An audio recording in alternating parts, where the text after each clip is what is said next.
I'm setting an example for my kids. I got me a side hustle. I have more control of my destiny. I need multiple streams of income. It's hard work, but I'm working for me. A job is cool, but I need more. It's all about being self-employed. You're tuned into the world of Self-Employed and Rising with Art Taylor, where we bring you the amazing stories of people who are challenging the odds and following their dreams of self-employment. Learn from their successes and be inspired. Hear creative ideas for your business and find tips to take your hustle to another level.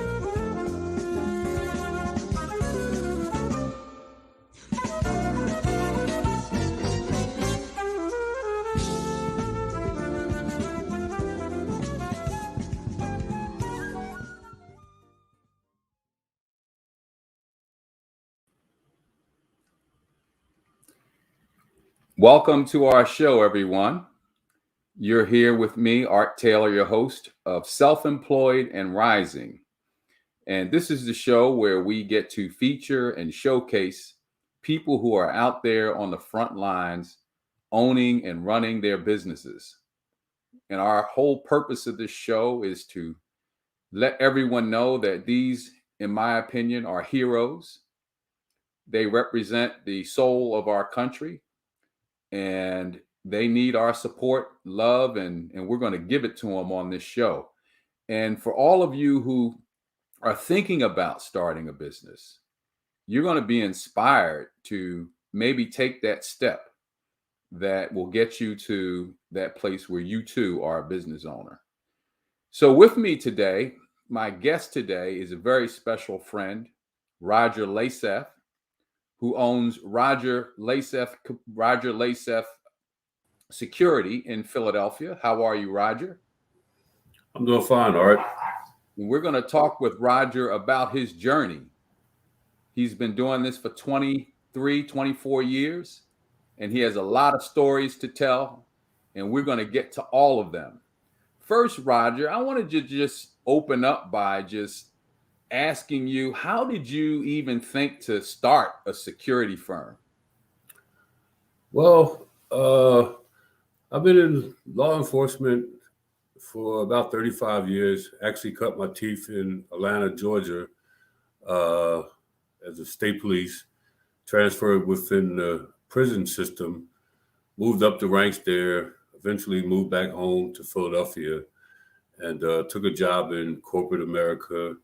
Started out as a security supervisor at one location, was recruited to another pharmaceutical company, and as they say, hit the proverbial glass ceiling in corporate America, and went to apply for vice president or president of security, as I was the director of security.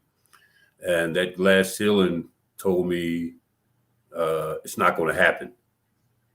My wife and I had put together a fantastic proposal of why I should have been promoted, so forth and so on. And when the gentleman told me it wasn't going to happen, on my way back to my office, I said, I've been here for 10 years doing this for someone else.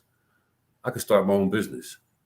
But by the time I walked back through the parking lot and got to my office, the first thing I said was, you don't know nothing about running a business. Now, I knew security and I knew law enforcement, but I didn't have any idea of how to run a business. So I didn't let the devil and self-doubt creep in. Actually, I went to Borders and bought a book, How to Write a Business Plan.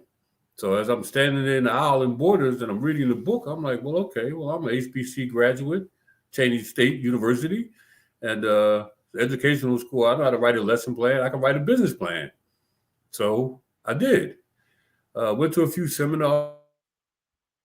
Yeah, I could tell you probably went there. I was directed to the Small Business Association, and I took my business plan down there, and the gentleman reviewed it. And I'm thinking he's going to stamp it and give me approval. He said, hey, well, you have a good business plan here. You can get started with your business. And I guess I was still so naive. I was waiting for him to stamp it or something. And he said, well, I suggest that you get a Philadelphia Business Privilege License. Okay, well, where do I get that? Well, you go to the MSB building and you apply for a Philadelphia Business Vendor's License, which I did. Wow. So I actually started out as Yeah, that's a amazing. LaceApp Security Firm Incorporated, but I started out as LaceApp Security Consulting Firm. As you know, knowledge is power. So I figured, well, I could market myself and, just tell people what they needed to do to protect themselves, how to secure their facilities, so forth and so on. So I started, doing consultation work. And actually, one of my first clients, taking into account that I was still, working two jobs. So as you were saying earlier, it was kind of started like as a side hustle. Yeah. So I was still working the two jobs, and I actually was doing some counseling when I went to school for social work. And a woman had a business center, and she said, "Well, come in and do assessment of my facility." So I did an assessment of a facility and wrote up and marked it up and came back with my little invoice. And she said, "Wow, I didn't think I needed all this, but you're right, I do need this." And she said, "Well, you want me to pay you this?" And I said, "Well, yes, ma'am. That's for my consultation fee." And her being a more experienced businesswoman, she said, "Well, Mr. LaceApp, this is what I'm going to do for you. You see all these offices I have up here? I'm going to give you 6 months of a free office space, and you'll have a phone and an office, and my secretary will answer the phone for you when, you get calls and stuff." And I'm thinking, wow, I'm going to get an office? And, so she didn't pay me. She gave me 6 months of the office, which gave me, a working space and enabled me to take another step forward. So wow, you said a whole lot. You said a whole lot, and we're going to unpack a lot of that. It's so interesting that you bartered, for your first account. Your first account wasn't an actual payment; it was a barter. Yes. And, that's common. That's common for businesses that are getting started. When you need something, because you need a lot when you're getting started, and people can provide those things that you need while you're getting started. The second thing you mentioned was the whole notion that you had a job and you kind of bumped up against that glass ceiling, and suddenly you realized, if I'm going to get where I want to go in life, I've got to do it on my own, because I'm not going to be able to do it in this business. But a lot of folk don't do that. They don't take that step. They continue to do the job that they're doing at whatever level they've been offered, and they don't do what you did. So that's really impressive. And I want to get into, what was it that really motivated you and said, I can really do this, and I'm not going to be all that concerned. So we're going to take a break. And when we get back, I want to dig into some of that with you, Roger, to really get in between the notes, so to speak. I talk about, let's get in between the music and really find out what motivated you, because that's what people are going to grow from. That's what people want to hear about, and they're going to grow from. Okay.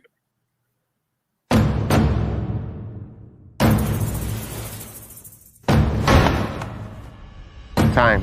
It has a different meaning in the U.S. Virgin Islands. It goes backwards, forwards, it stops.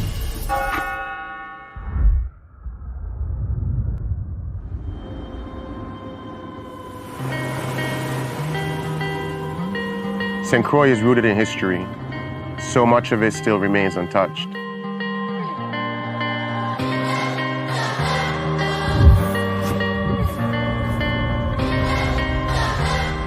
I remember running on these streets as a kid. This shop was right down there. It opened the same year I was born. This is where the original Crucian Hook was born.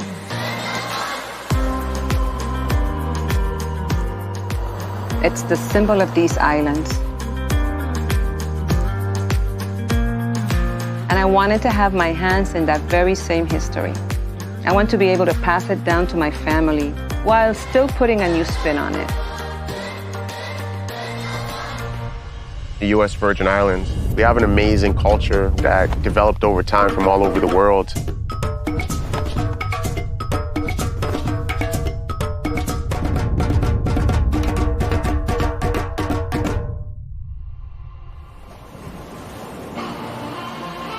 St. John feels so untouched. Being underwater is like another world. There's no worries, there's no stress. I can just escape. This is my happy place. My passion for scuba diving came at just being fascinated with the water and wanting to be a mermaid. And this is the closest thing I can get to achieving mermaid status. Canadians just love being outdoorsy. We live for adventure, so we love anything hiking, being on the water, diving, snorkeling, and St. John has it all.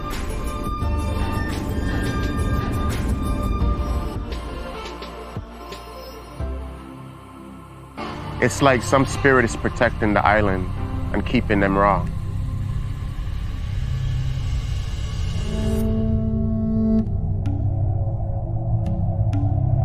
The Makujumbi watches over the island. From up there, they keep the evil spirits away.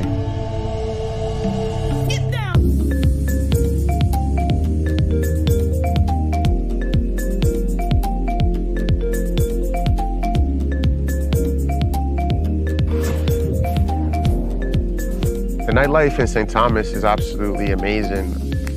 There's always something going on. Everyone comes together to dance and catch a vibe. We're always celebrating. We celebrate freedom, culture, the food, the smell, the music. It's always a celebration. The people here are probably the most priceless thing because they keep the culture going. There's so many different influences on these islands.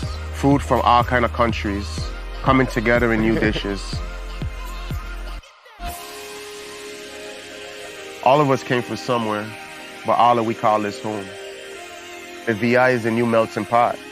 This is where the past and the future comes together.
You're back with us at we're here at Self-Employed and Rising, and my guest is Roger Lasef of Lasef Security in Philadelphia. Roger, welcome back. And in our previous segment, we had a chance to explore what got you going with this business. And now I want to get into some of the particular things you talked about, particularly hitting that glass ceiling. What I want to ask you, Roger, is how did you feel when it became obvious to you that you weren't going to get that promotion and that your dreams of getting ahead in that particular business weren't going to be realized? What was your feeling at that moment, and how did that drive you to want to begin your business? Well, only naturally I was I'm a big guy, but I guess I would say my feelings were hurt because I had been doing this for 10 years for that particular company, and I was recruited from my previous employer. And when I realized that I was doing this for someone else, but I could be doing it for myself, I had learned so much on the job. It was a pharmaceutical company, so I had to learn a lot of FDA regulations because we were manufacturer of class 4 narcotics. So I learned a lot on the job. And like I said, I already had a background in security and law enforcement, but didn't know too much about a business. So what motivated me, as you can see in the background, I have a family. I have 5 kids. I have 3 sons, and was also working 2 jobs at that time. And I said, you know what, I can do this for myself. So I've never been discouraged. I don't look at things as being a problem. I look at them as being a challenge. You know, if you say it's a problem, you're kind of already defeating your purpose. But if it's a challenge, I'm like, okay, well, come on, let's dance. Let's do what we need to do. So I did a little more homework. By the time the merger was completed, I resigned. And I had laid down the groundwork for my consulting business. As I said, you know, I was working 2 other jobs at that time in mental health and behavioral health, and also coaching college basketball. All right, you and I, you know, we're former athletes. Yeah. So I went from being a baller to a businessman. Yeah. So I was still working at that time at Net Northeast Treatment Center and coaching college basketball at Sewell, New Jersey for Gloucester County Community College, and also raising 3 sons. Wow. So you were also one of the other interesting things the about you, Roger. consultation. Yeah. No, I was just going to say one of the more interesting things about you too is that you believe in one of the things I believe in, which is multiple streams of income. And you know, Yes. one stream dries up, you got more streams to go. And you used that. You took advantage of that to position yourself to get your business going. I think that's a real important thing for people to understand. And obviously, you have a lot of stamina and energy because that's what it takes. I mean, you obviously were putting in a lot of hours. I mean, what was your day like? 6 a.m. to 11 o'clock at night.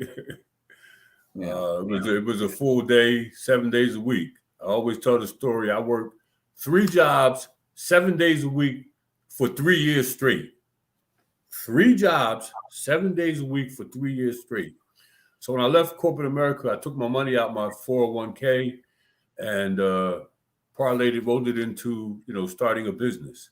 I remember when I first got started, a friend of mine said, oh, well, you know, do some advertisement. Okay, well, my wife printed up some flyers, 500 flyers.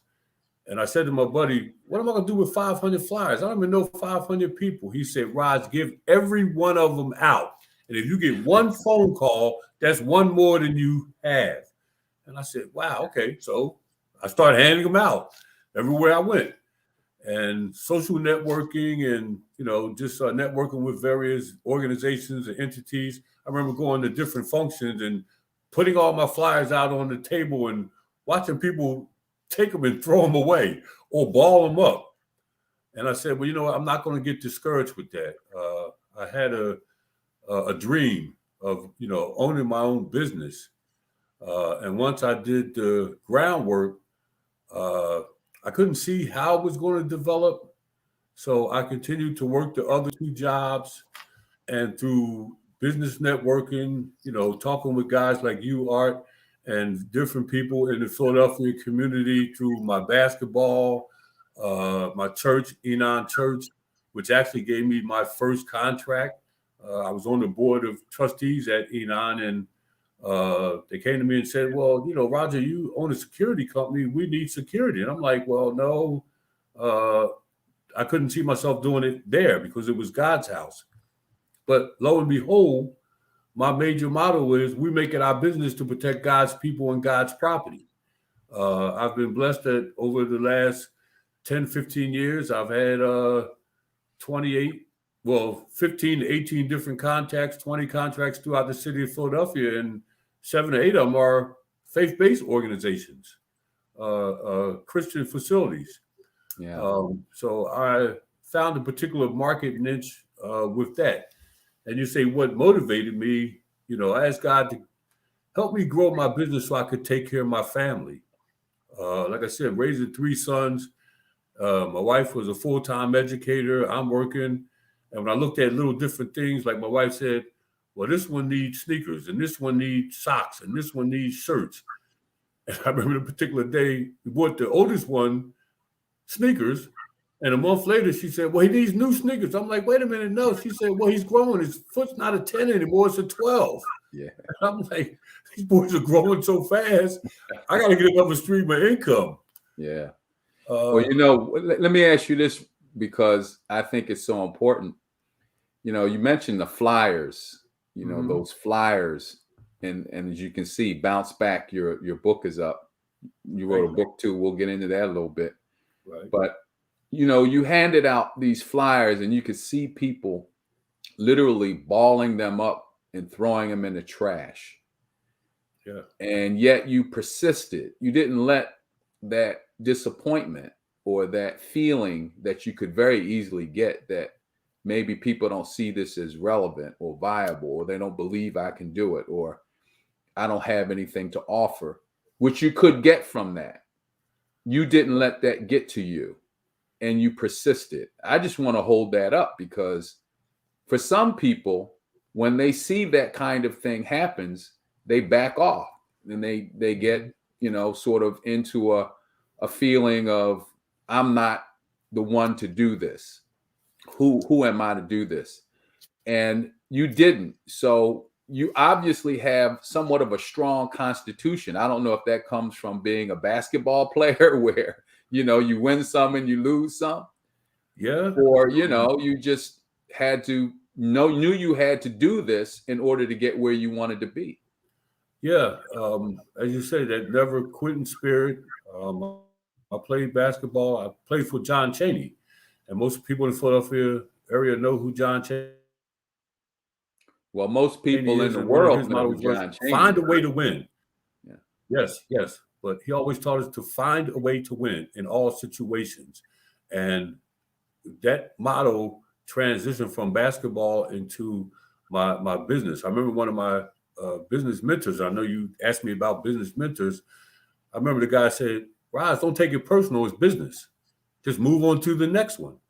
So what I would do, the ones that didn't ball up my flyer, I would gather them back up and say, well, let me go to the next venue and I'll hand them out there. And if I get one phone call from there, that's be the next one that's going to help me jumpstart. So I took Roger,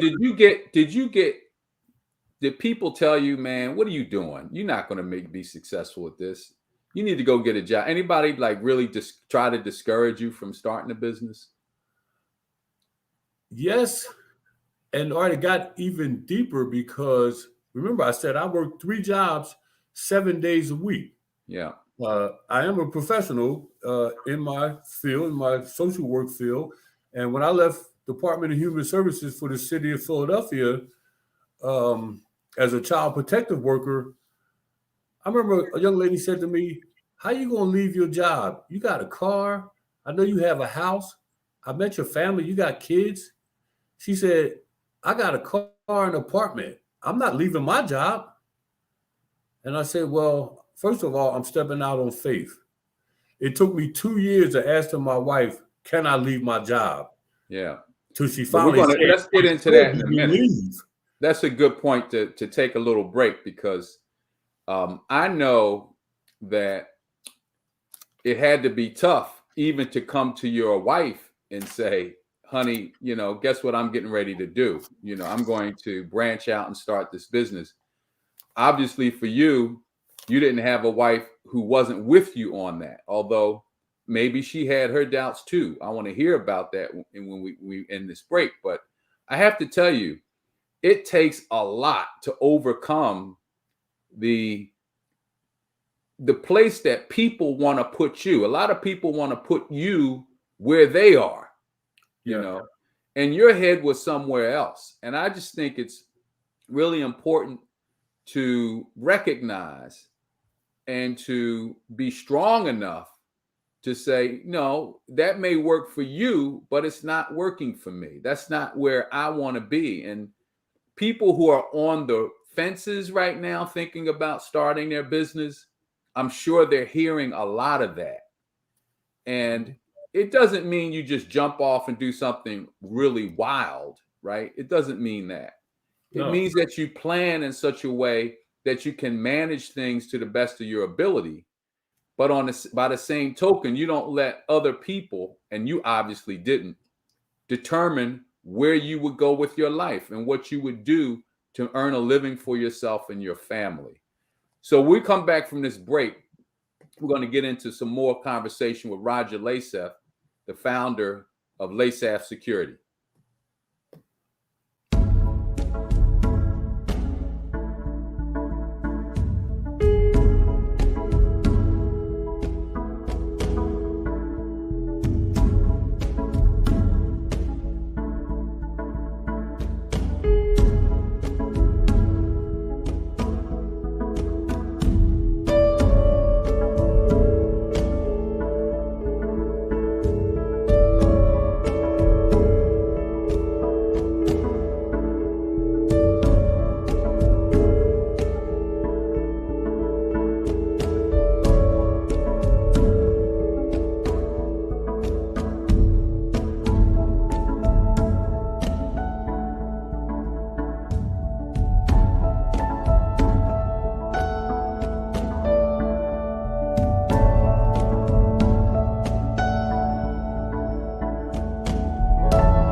I'm setting an example for my kids. I got me a side hustle. I have more control of my destiny. I need multiple streams of income. It's hard work, but I'm working for me. A job is cool, but I need more. It's all about being self-employed. You're tuned into the world of Self-Employed and Rising with Art Taylor, where we bring you the amazing stories of people who are challenging the odds and following their dreams of self-employment. Learn from their successes and be inspired. Hear creative ideas for your business and find tips to take your hustle to another level.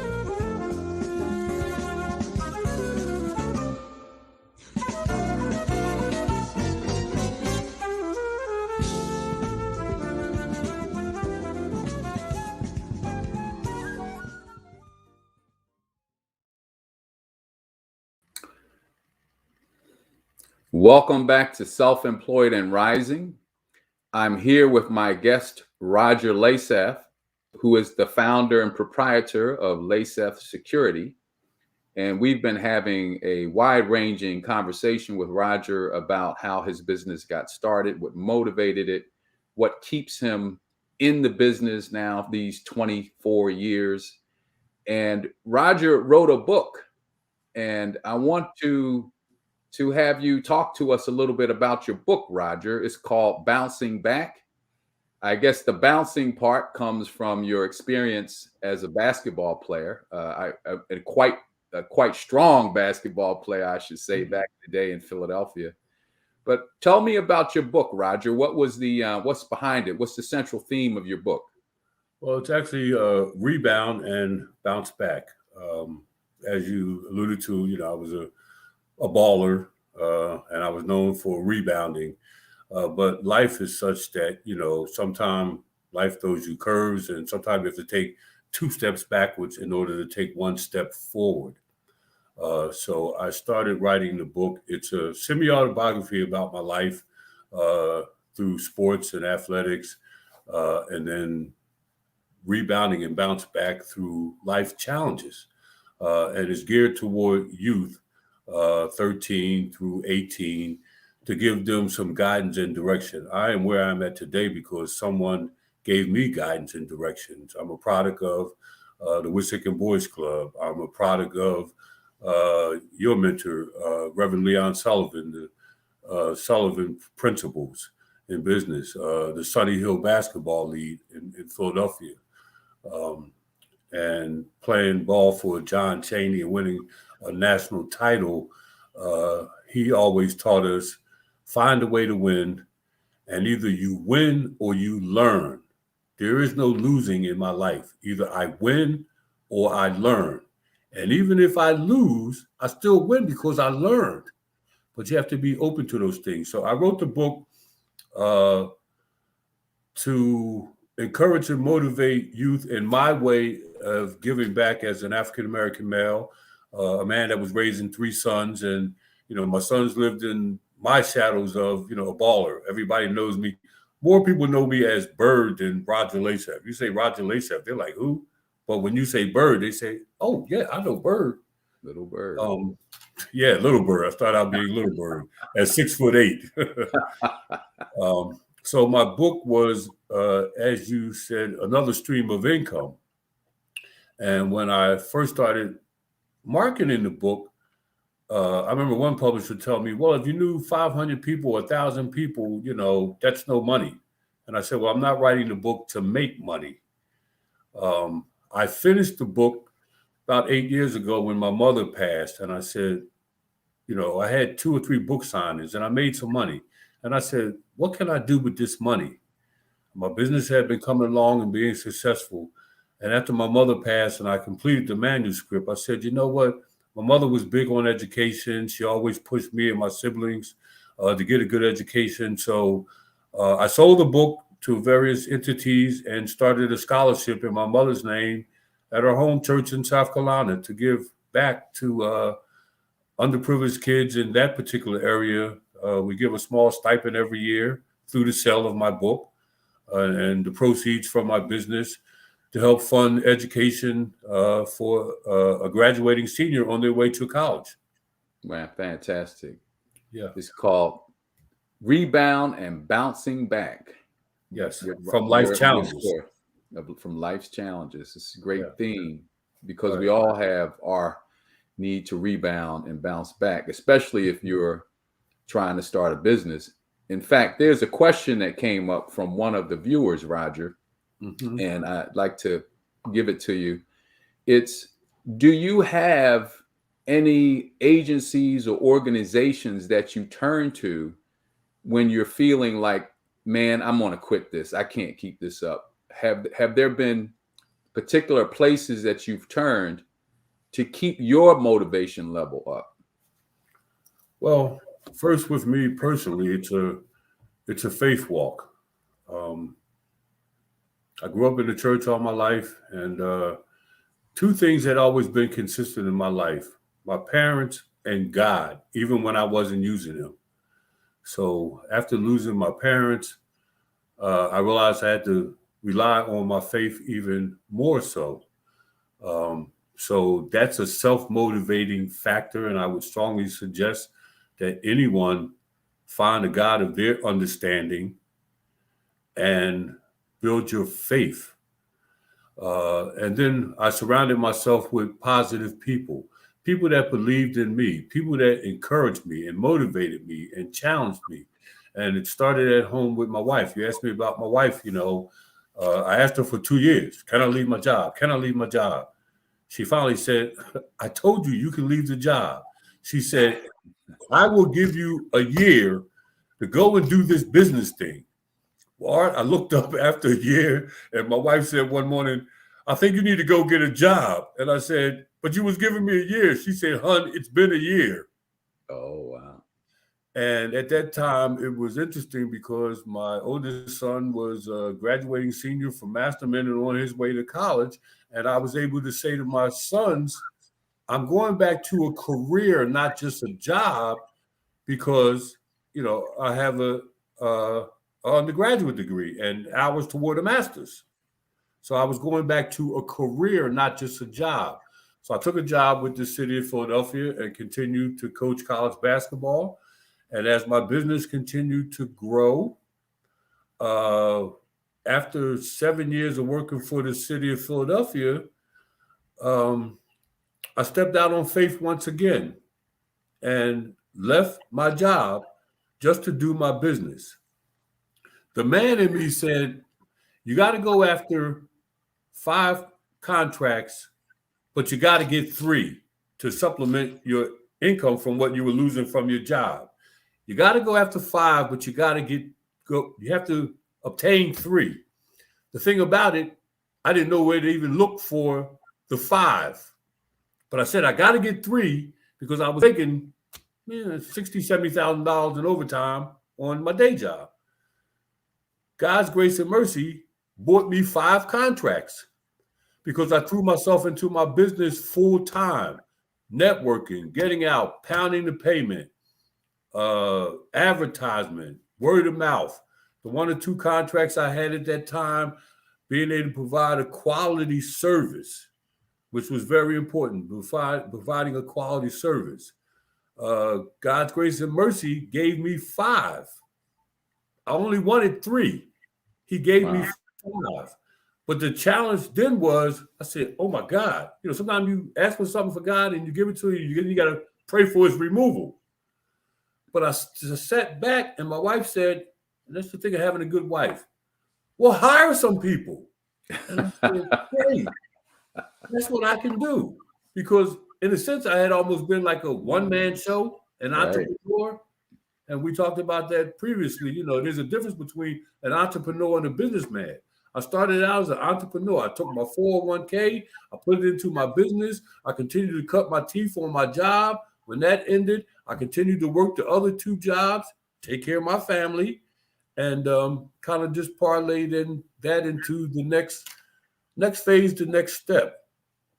Now, you mentioned entrepreneur to businessman. That's an interesting concept I want to talk with you about also in a minute. But also, I want you to talk about your son. We had an interesting conversation about you and your son and how he's now turned to business ownership himself. Because I think so much of what we're doing as business owners is leaving a legacy for our kids, not only a physical legacy of the business itself, but of a mindset that we can own our own and we can do it ourselves. So I want to definitely get into that with you a little bit, Roger, because I want people to hear how you've influenced your son. And I also want, obviously, to talk a bit more with you about your career and how you were able to make this all work. So you're with us here. We're at Self-Employed and Rising. I hope you'll just stick with us, and we'll hear more from Roger in just a minute.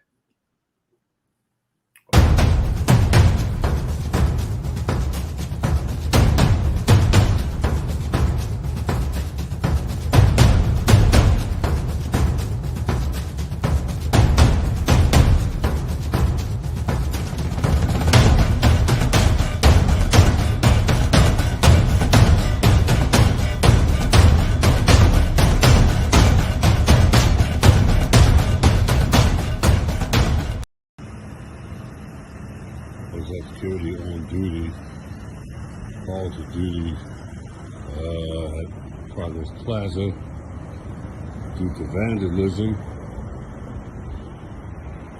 No perpetrators to be found yet. I guess this all stems from the Walter Wallace killing by police today in the city of Philadelphia, which doesn't make sense to loot and destroy your own neighborhood. This pharmacist right here serves a number of people in this community. It's a very, very important staple. All right, Philadelphia, wake up. Be secure and be blessed. LASAT Security on duty.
I'm setting an example for my kids. I got me a side hustle. I have more control of my destiny. I need multiple streams of income. It's hard work, but I'm working for me. A job is cool, but I need more. It's all about being self-employed. You're tuned into the world of Self-Employed and Rising with Art Taylor, where we bring you the amazing stories of people who are challenging the odds and following their dreams of self-employment. Learn from their successes and be inspired. Hear creative ideas for your business and find tips to take your hustle to another level.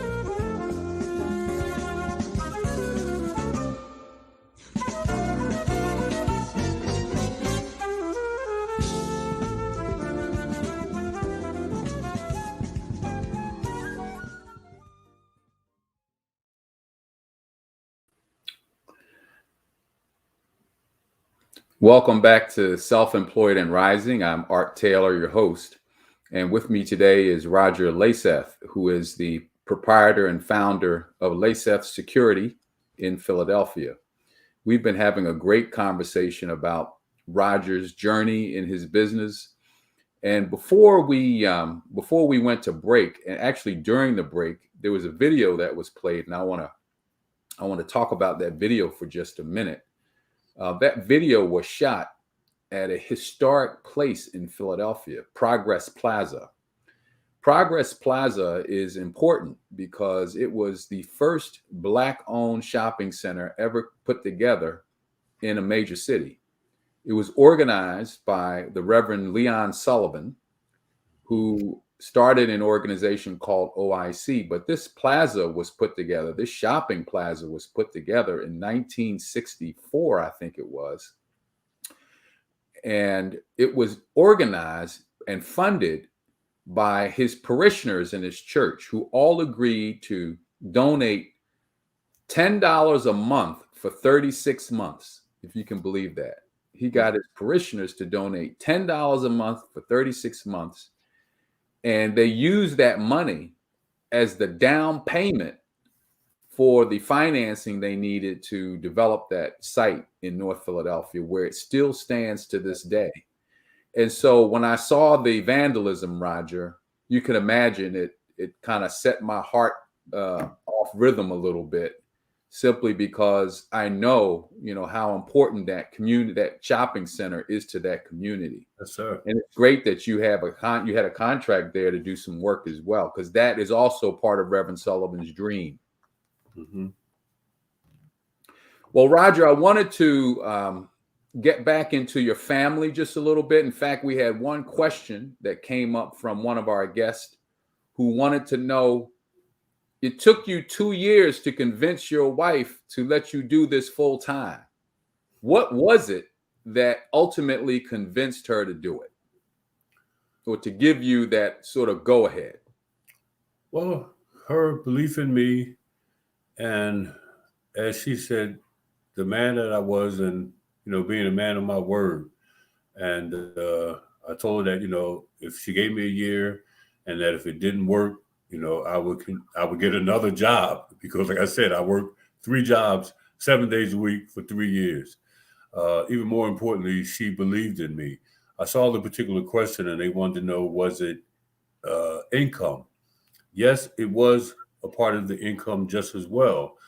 We had a major change in our life at that time. My sister-in-law, who introduced me to my wife, had passed away. And lack of insurance at that particular time, or not enough insurance. All the money that I was making from my business, I was saving. I just stacked it up, and was able to provide for my family through that particular hardship. And so when I asked my wife, to give me that year, she so eloquently agreed to it. But after a year, held me accountable. Like I said, because after a year, she was like, I think you need to go back to work. So I continued to nurture my business and attempted to grow it, surround myself with other people. You asked me about mentorships. Yes. I had a number of older gentlemen in my life that I could go to and ask questions and teach me different things through networking and connecting me with other people, such as Progress Plaza. I was awarded that contract through alumni, Wendell Whitlock, who was a prominent alumni of Cheney University. And he called me and said, I have something for you. And I was like, what? And he said, Progress Plaza. And I, Art, like you, I played in Reverend Leon Sullivan's developmental lead as a kid, as a youth, through high school and college.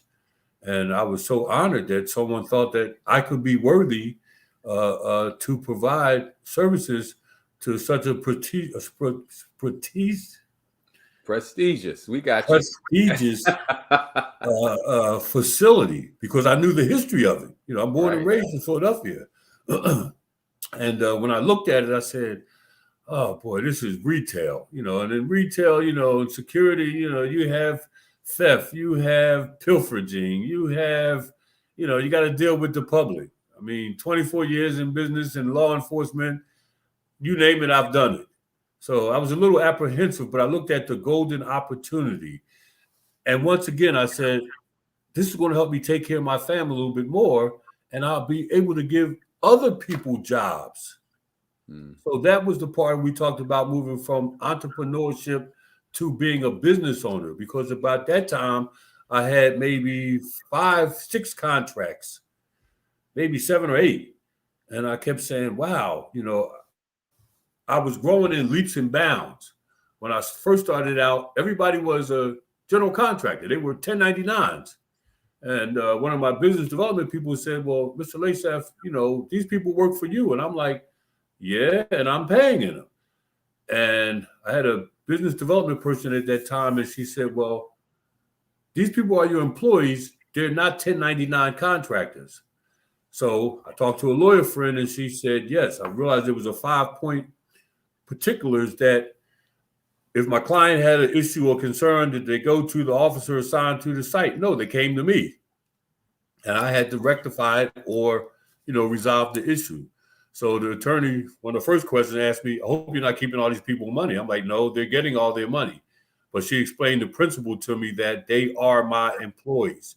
So I had to change and make them employees because we were growing at that time in leaps and bounds and being able to hire other people. So then I had to get, you know, an attorney. I had to get an accountant. You know, I hired an office manager. I hired a field supervisor. You know, I started naming particular officers as site supervisors. My first business development person, she gave me a script. She said, Mr. Lasaf, look at this. Here is 28 to 32 things that you say you have to do on a daily, weekly basis. And I'm like, yes, what do you mean? Because I do all that. She said, well, you can't do everything. And I realized, well, I had been. Out of the 28 to 32 things that I did on a daily, weekly, monthly basis, my name was on 25 of them. So that's when I realized you're not just an entrepreneur. You took your money, you invested it within yourself. You had the blessing of your family. You developed certain skills and hired certain people to help you with things that I didn't know. And subsequently, as I was saying, it led to being more of a business owner and not just a business as an entrepreneur. Because Roger, I want to get into a little bit about your son, because I think that's such an important story too. Yeah, your son was one of your employees at one point, and yes, you and he had a bit of a falling out because of a performance issue. How did that turn out? Well, he couldn't separate Dad from Mr. Lasaf. So, like I told him, I'm gonna always be your dad. Like me, love me, don't, but I'm gonna always be your dad. That's one of my most important jobs I ever had. But this is business. So I gave him a particular task one week, and I said, well, you know, I need this paperwork back. And I come back to him to get the paperwork because, you know, I'm going to this meeting. And he said, well, Dad, I'll have it Friday. And I said, it's Tuesday. I need it tomorrow for my meeting Wednesday. And he said, well, I got to get my 40 hours. And I'm like, Raj, I gave you a 2-hour project. So after that discussion, I told him, I said, I think you need to go out in the real world and get some experience, because you can't discern between my dad and Mr. Lasaf. Even before I had an office, we had a home office. And I would go out in the field and I would say, Raj, it's tough to work from home. Don't cut the TV on. Don't cut the big screen on. Sit in the office, the home office, and do the stuff and, take care of paperwork. Well, we're a little short on time. We're a little short on time, but I wanted to at least let everyone know that this son of yours now is out running his own business. Yes. And that seed was also laid when you gave him that opportunity to experience the world independent of his dad a little bit. And I think that's really important. You really put that nice, Mr. Taylor. The true story is I fired him. Now, he would tell you that he quit, but I fired him. And then my wife was mad because I gave him a severance pay, and she said, "You never gave nobody else a severance pay." I said, "Well, that's the dad in me. I'm going to give him a little bit of money so he can go do his own thing." And subsequently, that lesson helped him to learn, because within 2 years, he was working for Comcast, and then he got another golden opportunity with AT&T. He moved to Florida, became a manager, became employee of the month, the year or something. And that business owner recognized within him was what he needed. And he made my son an offer to purchase, to partner with him at first, and then eventually to buy a subsidiary of AT&T. And now he owns Network Carrier Solutions, and is doing very well with that as a network provider for AT&T. Yeah, that's wonderful. Roger, I also want to just put this out there, because in your years running this business, you've acquired quite a bit of insight into how to run a security business. And I know that we're not seeing a need for less security in our world. We're seeing a need for more security. And I wonder if you've ever given any thought to pivoting and adding to your repertoire, consulting with others who may be considering owning a security firm. I mean, there are lots of people who have, I would say, security chops, right? Mm-hmm. But they don't necessarily know how to run a business, nor have they ever thought about it. But it seems to me you could be a great consultant to people who want to do that. And maybe we have a few more seconds. We have about 30 seconds. I would love for you to tell me what you think of that idea. And then we're going to have to wrap up the show for today. Well, yes, I'm always willing, to help any individual. When I first got started, I remember I went to a gentleman that was much more successful than I was. And for lack of a better word, he refused to help me. He looked at me as competition. And I remember saying to myself, I'm not going to never be like that. If anyone needs help from me, I'm always willing to help and point the direction.